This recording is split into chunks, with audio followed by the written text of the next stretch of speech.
This episode looks at some wins and losses for China's growth story, taxes in the global middle class, and the UAE's shock exit from the OPEC. Hello to our listeners. I'm Mel Lopez, Chief Economist for ASEAN. And I'm Peter Lundgren, the founding CEO of Lundgren's Capital. This is Sound Economies with Mel and Peter, a weekly East Meets West podcast by Lundgren's Investor Insights. Join us as we analyze developments in major economies and financial markets globally. Hi, Peter. How are you? It's the last week of April, so a lot of things going on, I believe.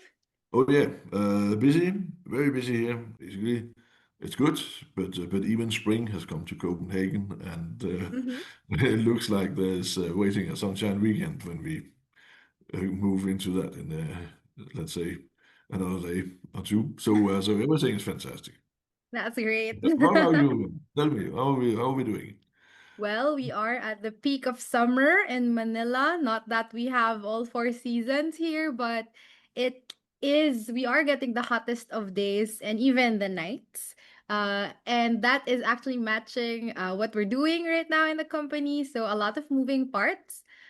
We do actually have some writing going on and preparations for our upcoming China Fund webinar. So we're going to talk about China stocks. That would be this coming May 6th on a Wednesday.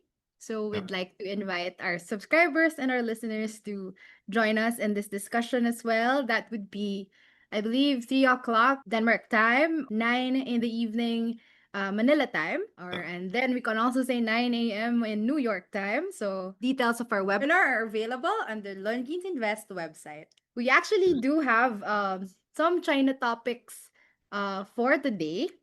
And I'll start with that since we're in this side of the world and it's always exciting to talk about China. One big, I guess, newsmaker of the past few days is a pretty optimistic outlook upgrade from Moody's. China is still at A1, so that's a notch above the top tier status of the Moody's rating scale. But they did change the outlook for China's credit rating from negative to stable. And they're seeing something good going on after years of very lackluster consumption activity within the mainland. They're saying there is some fiscal strength there in China, despite global trade pressures and, of course, the global oil situation right now. They're also commending how the Chinese government is handling growing local government debt. So that's good. I think it's a recognition of the adjustments which the Communist Party government led in the past few months. Although we also like to see that GDP growth was quite okay in the first quarter at 5%. So yeah, that's right where growth was the past 2 years. Although I think the more notable detail there, which we'll also discuss in our upcoming articles under the Global Quarterly magazine, is a sharp decline in the share of consumption to overall gross domestic product. It used to be at the 80% level at some point. Now, in the first quarter, it's at 47% of GDP. So that's quite a drop as far as basically Chinese consumers are reluctant to spend, even when there are so many stimulus and incentive programs available. So they're really just afraid to spend when they should be doing so, as far as the government is saying. And yeah, from a drop from 47 to 47% is really scary, especially for an emerging economy. The IMF is telling them to shift towards domestic household consumption, but apparently they're doing the reverse. And I don't think it will be healthy to see this drop further. Yeah, you can't really rely on exports more so now when everything external is uncertain. We fully agree. The countries with some strengths in private consumption, domestic consumption, are currently as a truly interesting countries, and it is a bit under pressure globally. Chinese consumption, and when we look into it, is a bit different composition. Uh-huh. More components are included in the private consumption and the GDP, but still, it is what we've talked about for years, actually. Yes. What would make us really optimistic about China is to get the private consumption on the move. We recognize that China's economy is also looking like many other economies, that the service sector is growing and taking more up. But still, there's still the same. What makes us very positive on China is the private consumption, and it's apparently not the case yet. Yeah, it's actually more cultural. Apart from they're like a nation of savers. So it's a nice mentality to have for sure that when you get money, that's the first thing you do. You set aside for a rainy day. But Mm. it has come to a point where the level of saving is much, much, much, much higher than the rest of the world. I think Yeah. where Europe and North America is at 20%, they're at like 40, 50%. So that's very high. Is it too much? It depends. The mentality is there that that's the first thing you do. But at the same time, when times are tough, that reluctance becomes more pronounced in terms of impact. Like you cannot help the economy recover or grow as fast as it would have if you don't really spend. So in theory, Mm. you should be spending to help your economy. If you wanna, I don't know, justify your shopping or something, that should Mm. be a different way to look at it. But yeah, that they're not buying into that logic, if I may say that way. No, they really have a very high marginal spending rate. No, sorry, saving rate. Yeah. No, even you are in the neighbor country, Mel. It's so fantastic to hear the big difference into the Philippine economy, because that is really a true consumer economy. Definitely. They're trying to do it the reverse of how we do it. Like they're trying to do more trade related spending and Yeah. government led spending. While here, government spending has been pretty low over the past Mhm. year. So we are doing things differently. Yeah. The private household spending in the Philippines is keeping up the pace. Yeah. I wish I That's could good. claim part of that, Peter. Yeah, you're not allowed to cut that out. Yeah. But it's good. But it's amazing to see the differences in as basically also across Asia in how economies are doing and moving.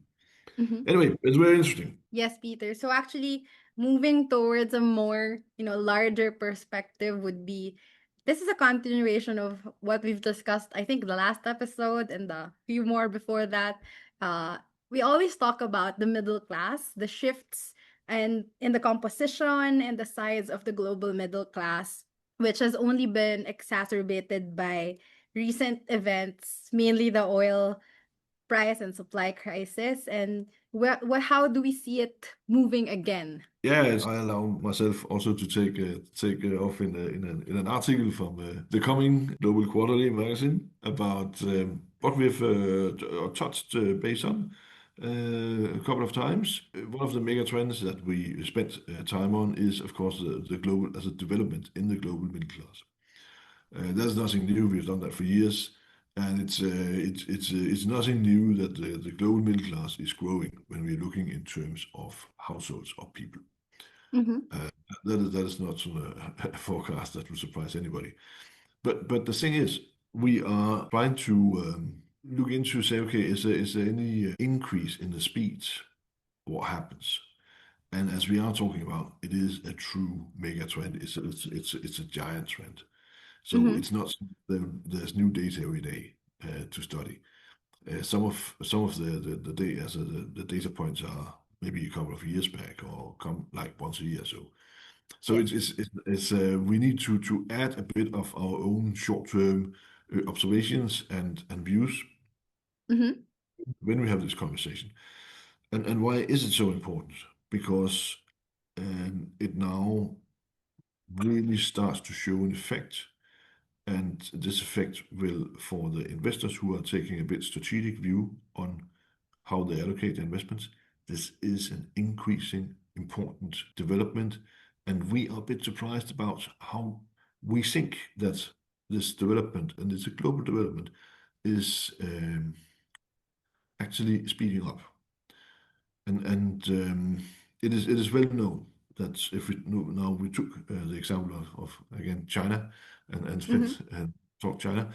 China has represented one of the biggest moves at all in when we talk about the global middle class. As hundreds of millions of people have moved from poverty into the middle class Right.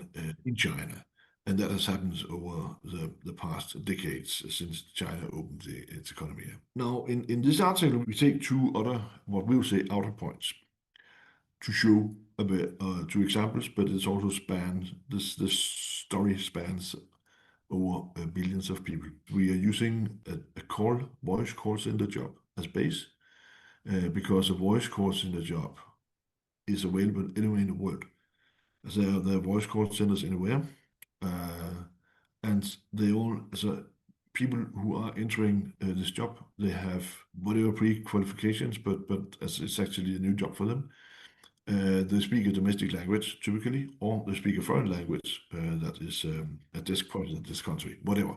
But it's the same desk, it's the same equipment, it's the same telephones, it's the same what happens, and it's Mm-hmm. all about the same. It's I don't know, people call in about a utility bill or whatever. It Their is, complaints, yeah. yeah, the same what happens anywhere in the world, and that's actually a very interesting proxy for a job Mm-hmm. when we want to do something global comparison. We know it from the Big Mac index, where the Economist, the magazine The Economist, is comparing the price on a Big Mac around the world. And that's a Big Mac might be a bit slightly different in taste around the world, but sort of the ingredients and what you get is around about the same. Yeah. So it's a very fine sort of comparison base for consumption and trying to also to illustrate if there are over or undervaluation between currencies, and Mm-hmm. it shows about purchasing power. So that is interesting, but that is on the consumer side, purchasing power. What we are looking at is on the income side. Partially, that's one thing. As a, what is a job generating? And we're taking Germany, the mighty economy, Germany, the biggest in the world, in Europe, and one of the biggest in the world. Once the country was so rich that it was unbelievable, and then we take a voice course in a job in Manila, Yes.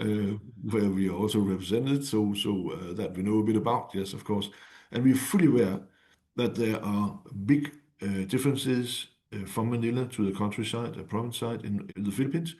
And Yes. the same is actually the case in Germany, as a big differences from some of the big cities towards salary levels and cost of living levels when we go to the countryside. Of course, we know that. But still, we take these proxies and they're actually pretty accurate. So we can look into what is an absolute salary, what is a salary after tax and social contributions, and of course there's a big difference between The the two, job yeah. in Germany and in Manila still. Then we of course correct from the purchasing power, and there the proxy we use is in this case when we are comparing Philippines Germany is that in Manila and we don't, as in Philippines, there's a sort of, we would say, cost of living is 40% in Manila compared to what we sort of generally would see in Germany. And then all of a sudden, when we do the comparison on purchasing power adjusted basis, there's still a difference.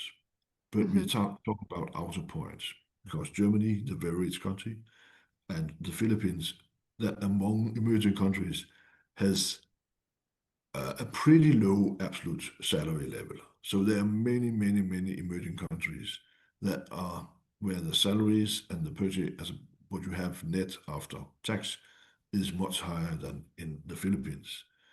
Right. So we are talking about sort of some outer points, yeah. And this is interesting. And then we actually now can start to forecast and say on a purchasing power adjusted basis, how fast, how many years ahead do you think it will take until Germany and the Philippines or Manila has adjusted to be equalized? And now we can start to calculate, and it is not that far away. And the thing we need to consider as well, it is easily to say that the difference in GDP growth Uh-huh. makes up the biggest force in this adjustment. Correct. And here the Philippines is a classical world champ in GDP growth. Yeah? So it goes fast. It goes fast. But there are other reasons, as you could also see currency adjustments. But that is, if we look into to how politicians are acting, the currency weapon is not really used. Yes. So there's nothing.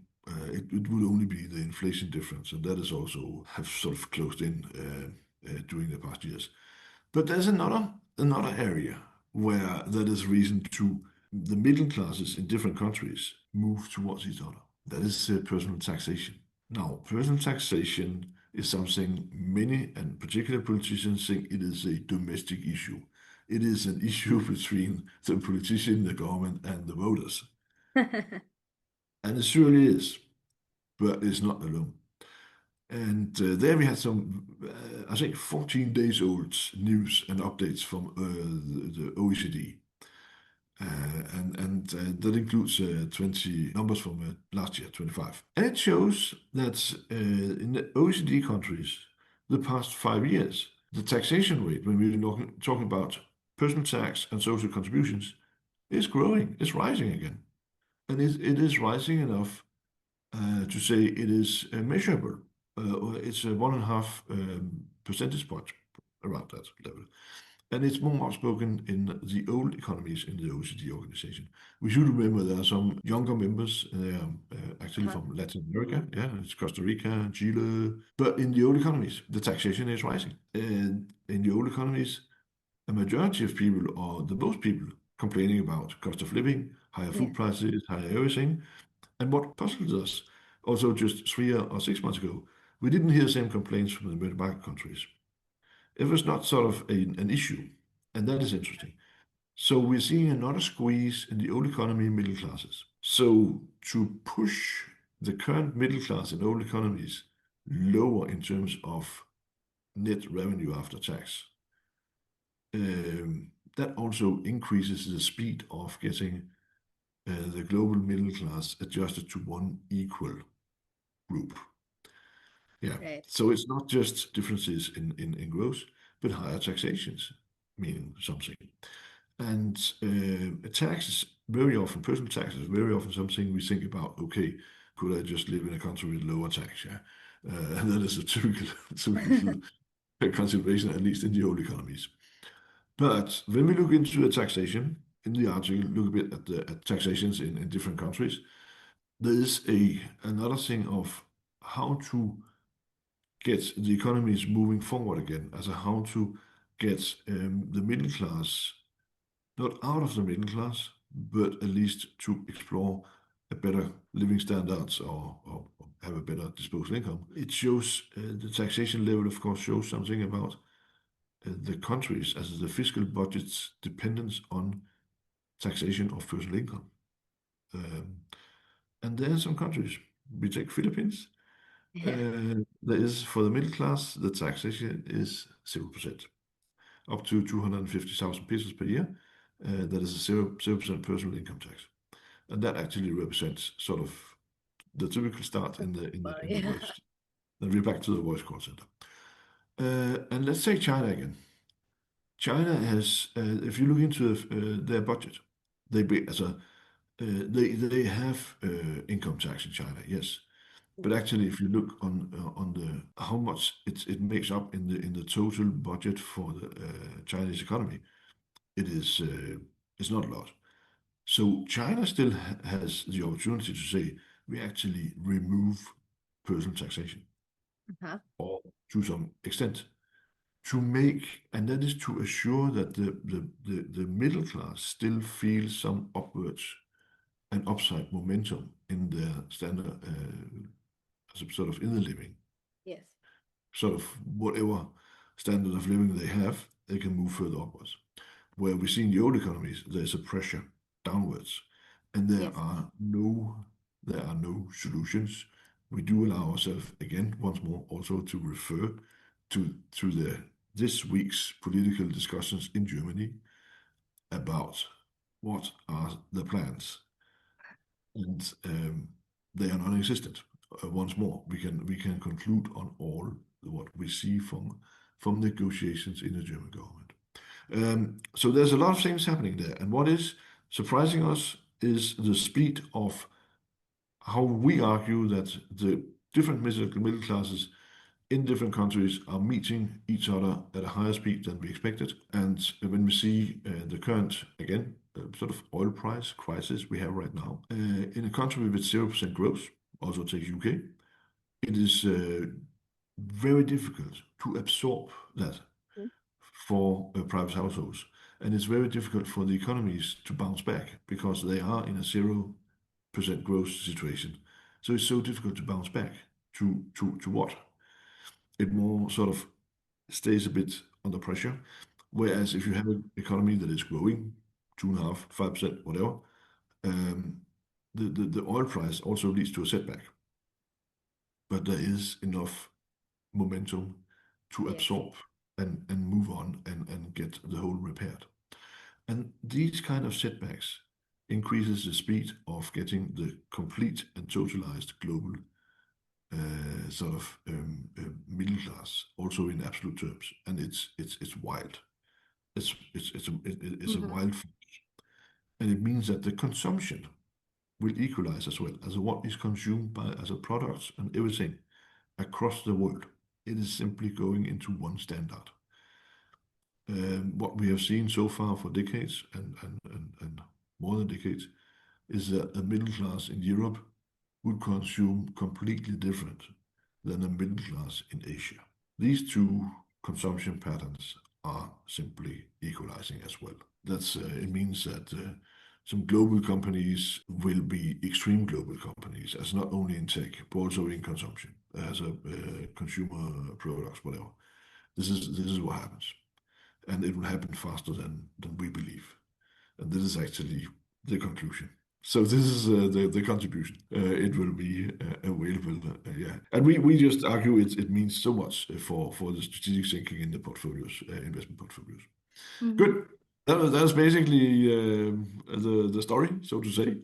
Actually, But Peter, that flexibility is missing as far as cushioning the blow of not just the oil price shock, but any negative shock in general. As far as governments as well, emerging market economies or the high growth economies can simply, if they must do it, they could borrow, they could take a short term loan and then provide subsidies for everyone, like a one time cash out thing. yeah. And then it will smooth things over and maybe build up consumer confidence to spend again. Whereas it's not an option anymore in the mature European economies. And as an example, they're already indebted and they don't have the room to borrow much more.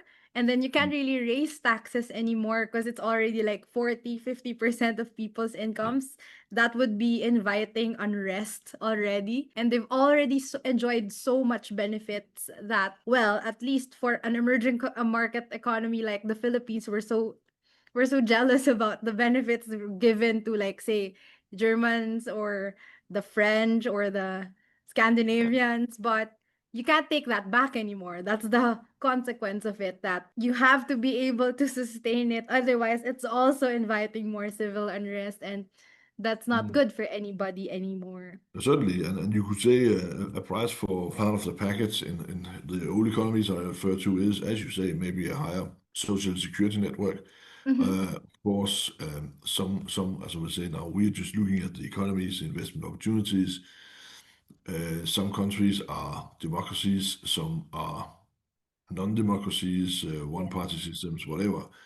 And that on an individual basis, that also will count and will have a value and a price. But we look into, from an investor's perspective, everything that moves will move. That is Mm-hmm. just the nature. And this is how we look at it as all the global middle class that we're talking about. Everybody can move, and they will. at least as tourists, as minimum, yeah. And goods and services will move, and everybody will participate in that game. So this is the way we look at it, but we're fully aware of the complete, as a lot of other factors that could be discounted at a value Mhm. seen from the individual perspective. Yeah, surely. Anyway, big story. Let me come back to the oil discussion that Yeah. we started in a bit.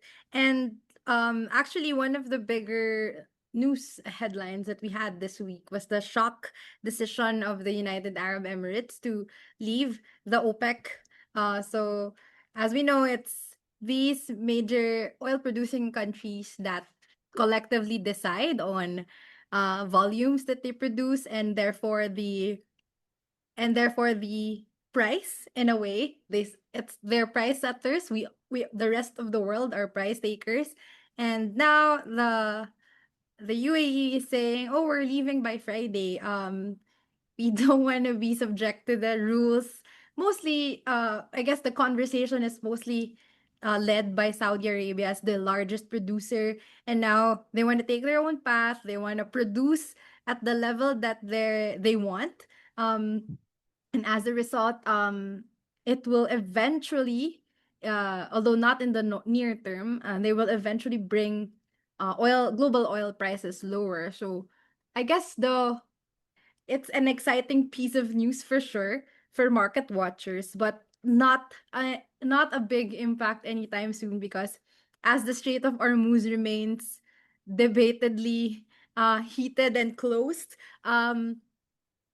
it will not affect prices as they stand now. Of course, we've seen, hopefully at least we've seen the peak already. It has started to come down, but the situation remains very volatile. And I think the relative diplomacy and calm, given with the statements coming out of the Abu Dhabi officials, would be, I guess, the markets kind of brushed it off, really. The focus Mm. remains Yeah. still on the US-Iran negotiations, and that's what we're watching out for as well. It was a surprise. All of a sudden, UAE sort of leaving OPEC.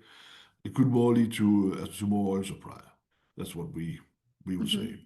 It's not a constraint, so to say. But anyway, it's interesting. How it We'll does even go.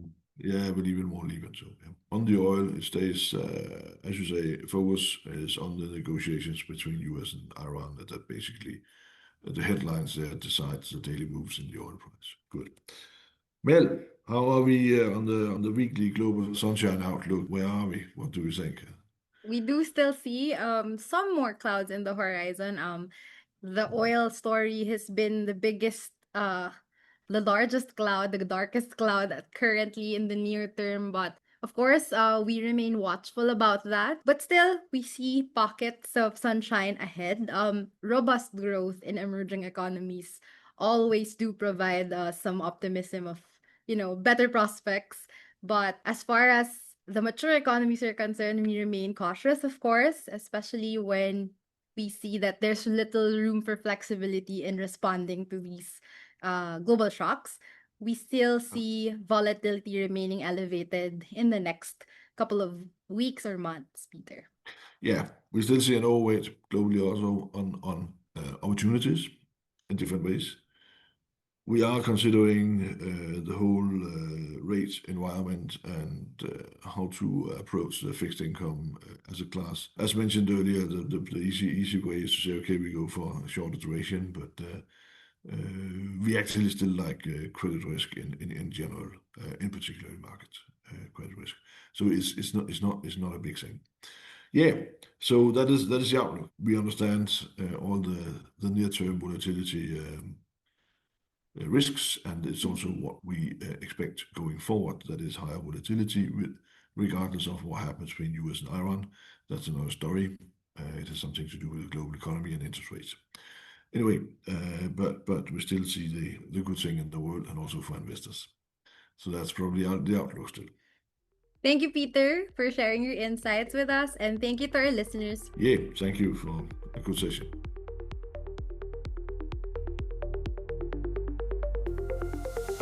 Thank you for tuning in. As always, we keep a watchful eye on market shakers and movers. Catch the next episode of Sound Economies with Mel and Peter, a podcast by Longines Investor Insights. Available on Spotify, YouTube, and wherever you listen to podcasts. Longines Capital has been in the business of investment advisory and wealth management for over a decade, with our high-performing and multi-awarded funds to show for it. We're taking this to the next level through an IPO in 2 years. Join us in this journey. Visit our website to learn more.